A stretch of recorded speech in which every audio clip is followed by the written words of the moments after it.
Hello everyone, welcome back to our channel agri plant pathology. ఈ రోజు మనం నేర్చుకోబోతున్న topic ఫైటోపెథోజెనిక్ organisms. ఫైటోపెథోజెనిక్ organisms అంటే ఏంటి అంటే, ఏవైతే ప్లాంట్స్ ని ఇన్ఫెక్ట్ చేసి డిసీజ్ ని కాజ్ చేస్తాయో వాటిని ఫైటోపెథోజెనిక్ ఆర్గానిజమ్స్ అంటారు. టోటల్ గా ఇవి 8 మేజర్ గ్రూప్స్ కింద ఉన్నాయి.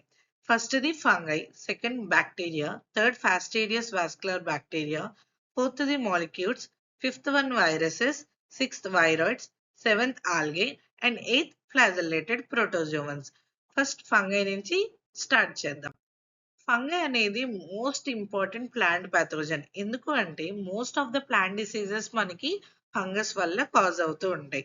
ఇది యూకారియోటిక్ ఆర్గానిజం. అంటే ఏంటి అంటే ఇందులో ట్రూ న్యూక్లియస్ అనేది ఎగ్జిస్ట్ అయి ఉంటుంది. వీటిల్లో క్లోరోఫిల్ లేకపోవటం వల్ల వాటి ఓన్ ఫుడ్ ని అవి ప్రిపేర్ చేసుకోలేవన్నమాట. అలానే ఫంగస్ లో లాంగ్ థ్రెడ్ లైక్ స్ట్రక్చర్స్ అనేవి ఉంటాయి. ఈ థ్రెడ్ లైక్ స్ట్రక్చర్స్ ని మనం హైఫై అంటారు. మనకి ఇక్కడ పిక్చర్ లో చాలా క్లియర్ గా కనిపిస్తూ ఉంది, చూసారు? వీటిని హైఫల్ స్ట్రక్చర్స్ అంటారు. ఈ నెట్వర్క్ ఆఫ్ హైఫై ని మైసీలియం అంటారు. అలానే ఈ స్మాల్ స్పెరికల్ స్ట్రక్చర్స్ ఉన్నాయి చూసారా పైన, వీటిని కొనిడియా అంటారు. ఈ కొనిడియాని బేర్ చేస్తున్న స్టాక్ ని కొనిడియోఫోర్ అంటారు. ఫంగై బోత్ సెక్సువల్ గాను అసెక్సువల్ గాను రిప్రొడ్యూస్ అవ్వగలదు.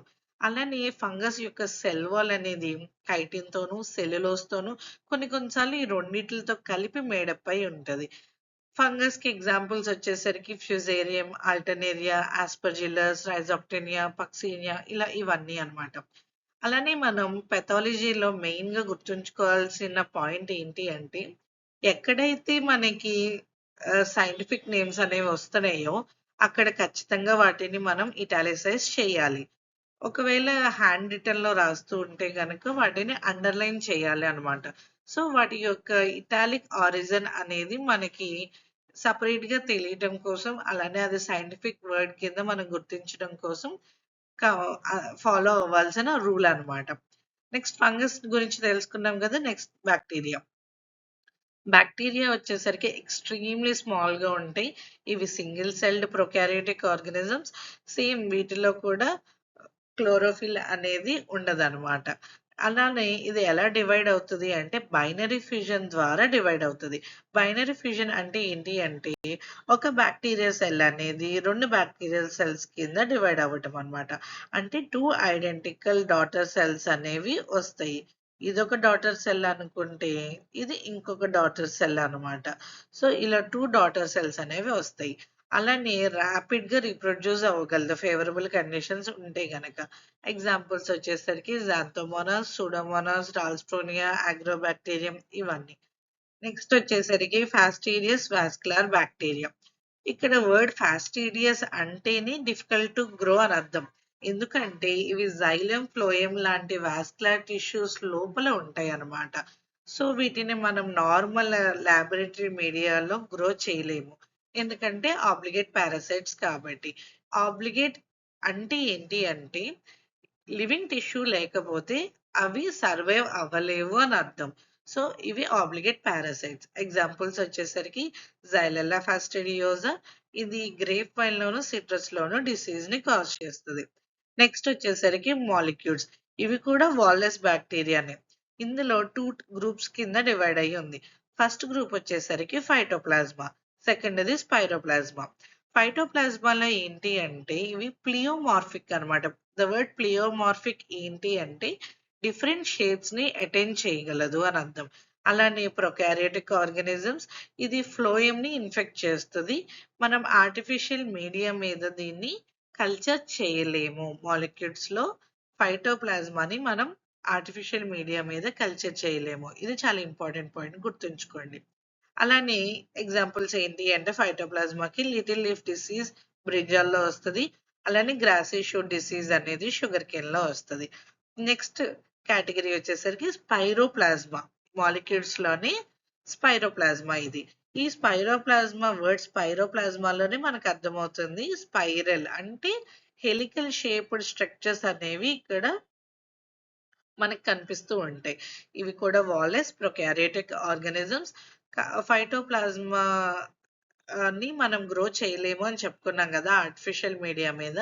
కానీ స్పైరోప్లాస్మాని గ్రోత్ చేయగలం ఆర్టిఫిషియల్ మీడియా మీద. రెండిటికి ఉన్న మేజర్ డిఫరెన్సే ఇదనమాట ఈ పాయింట్. ఆర్టిఫిషియల్ మీడియా మీద గ్రోత్ చేయలేందేమో ఫైటోప్లాస్మా, చేయగలిగింది స్పైరోప్లాస్మా. నెక్స్ట్ వచ్చేసరికి వైరసెస్. ఈ వైరసెస్ అనేవి టైనీ ఇన్ఫెక్షస్ పార్టికల్స్. ఇవి ఆబ్లిగేట్ ఇంట్రాసెల్యులార్ పారాసైట్స్. ఇక్కడ మనం మెయిన్ గా నోటీస్ చేయాల్సింది ఏంటి అంటే ఒట్టి ఆబ్లిగేట్ పారాసైట్స్ అని ఇచ్చి వదిలేయలేదు, ఆబ్లిగేట్ ఇంట్రాసెల్యులార్ పారాసైట్స్ అన్నారు. ఇంట్రాసెల్యులార్ ఇన్ ద సెన్స్ అంటే ఏంటి అంటే సెల్ లోపల మాత్రమే ఇవి సర్వైవ్ అవ్వగలవు. ఎందువల్ల? హోస్ట్ యొక్క మిషనరీని యూజ్ చేసుకుంటూ ఇవి సర్వైవ్ అవుతాయి హోస్ట్ లోపల. అలానే ఈ వైరస్ లో న్యూక్లిక్ యాసిడ్ అనేది డిఎన్ఏ అయి ఉండొచ్చు లేదా ఆర్ఎన్ఏ అయి ఉండొచ్చు. అలానే ప్రోటీన్ కోట్ ఉంటుంది, దాన్ని క్యాప్సిడ్ అంటారు. బయట ప్రోటీన్ కోట్ ఉంటది, లోపల డిఎన్ఏ లేదా ఆర్ఎన్ఏ అనేది ఎగ్జిస్ట్ అయి ఉంటుంది. ఎగ్జాంపుల్స్ వచ్చేసరికి tobacco mosaic virus, tomato leaf curl virus, అలానే banana bunchy top virus. Next one వచ్చేసరికి వైరాయిడ్స్.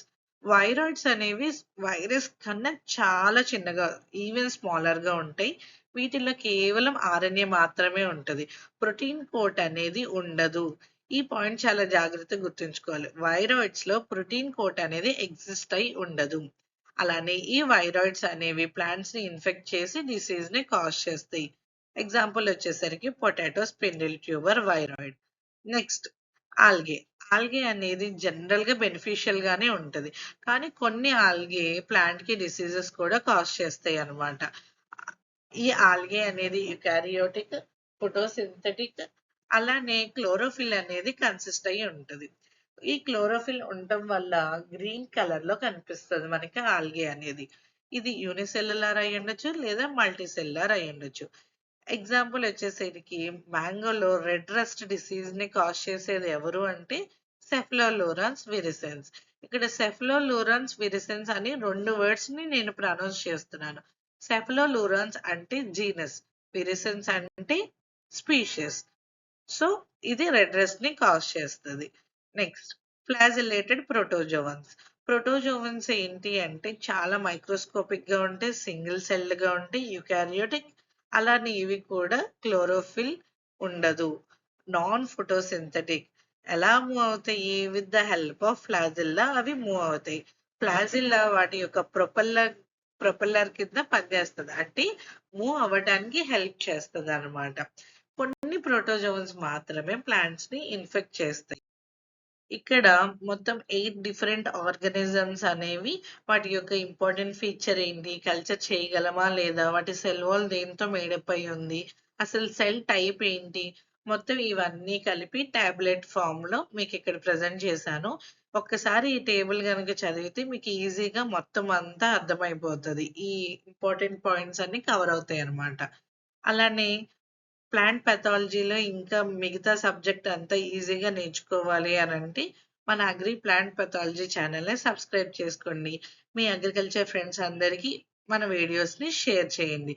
వాళ్ళు కూడా ప్లాంట్ పెథాలజీని చాలా ఈజీగా నేర్చుకోగలుగుతారు.